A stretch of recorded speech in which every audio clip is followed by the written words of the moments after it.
Assalamualaikum warahmatullahi wabarakatuh. Hari ini kita akan membahas topik yang berjudul, kenapa azan sholat subuh yang dilakukan di antara beberapa masjid di Indonesia tidak seperti atau tidak mencontoh azan tanda masuk sholat subuh yang diajarkan Nabi Shallallahu Alaihi Wasallam.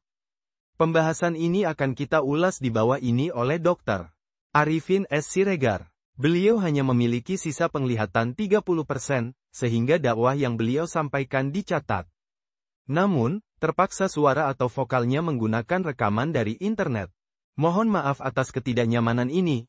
Pembahasan, azan yang diajarkan oleh Nabi Shallallahu Alaihi Wasallam untuk membangunkan sahabat di Masjid Nabawi dan Masjidil Haram pada pukul 4 pagi bertujuan agar mereka bisa bersiap mandi, berwudu, dan berjalan menuju masjid.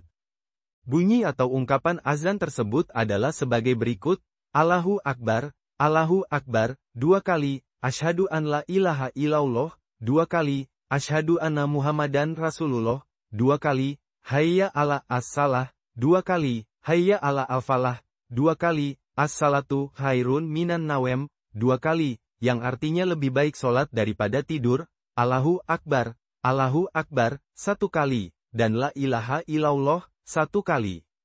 Sahabat langsung bangun, mandi, berwudu, dan pergi ke masjid. Setelah waktu sholat tiba pukul 5 pagi, azan kedua dikumandangkan untuk menandai dimulainya sholat. Pada azan ini, ungkapan as-salatu khairun minan nawem dihilangkan karena azan kedua hanya untuk menandai waktu sholat subuh. Dengan demikian, panggilan untuk membangunkan tidak dibaca lagi. Komentar, jika kita cermati, di beberapa masjid di Indonesia masih menyertakan ungkapan as-salatu khairun minan nawem dalam azan saat waktu sholat subuh telah tiba. Padahal, ini bukanlah praktek sesuai ajaran Nabi Shallallahu Alaihi Wasallam. Pertama, hal ini menunjukkan bahwa azan tersebut tidak sepenuhnya mengikuti petunjuk Nabi. Kedua, penggunaan ungkapan as-salatu khairun minan nawem tidak tepat karena azan subuh seharusnya hanya menandai waktu sholat dan bukan untuk membangunkan, mengingat waktu untuk mandi, berwudu, dan menuju masjid sudah hampir habis. Dengan demikian, membacakan ungkapan tersebut terlambat karena azan seharusnya sudah memanggil jamaah untuk memulai sholat, bukan untuk membangunkan mereka. Komentar, jika ungkapan as-salatu khairun minan nawem masih dibacakan dalam azan setelah masuk waktu sholat subuh, maka, ungkapan tambahan tersebut sudah tidak relevan sebagai tanda masuknya waktu sholat subuh. Ini menunjukkan ketidaksesuaian dengan ajaran atau petunjuk Nabi Shallallahu Alaihi Wasallam. Dakwah atau penyampaian ajaran Nabi Shallallahu Alaihi Wasallam kepada umat Islam di Indonesia menjadi tidak akurat atau tidak jujur, karena tidak sesuai dengan contoh dan petunjuk yang diberikan oleh Nabi Shallallahu Alaihi Wasallam. Oleh karena itu, penting untuk memahami dan mengamalkan pelaksanaan azan sesuai dengan ajaran asli Nabi Shallallahu Alaihi Wasallam. Yang keempat, menjadi pertanyaan apakah para ulama atau pendakwah di Indonesia tidak takut akan ancaman Allah SWT yang disebutkan dalam Quran Surah Al-Ahzab ayat 66, 67, dan 68. Dalam ayat-ayat tersebut, ketika mereka dibolak-balikkan di api neraka, mereka meminta ampun kepada Allah dan berkata, "Ya Allah, pemimpin kami dahulu telah menipu dan menyesatkan kami.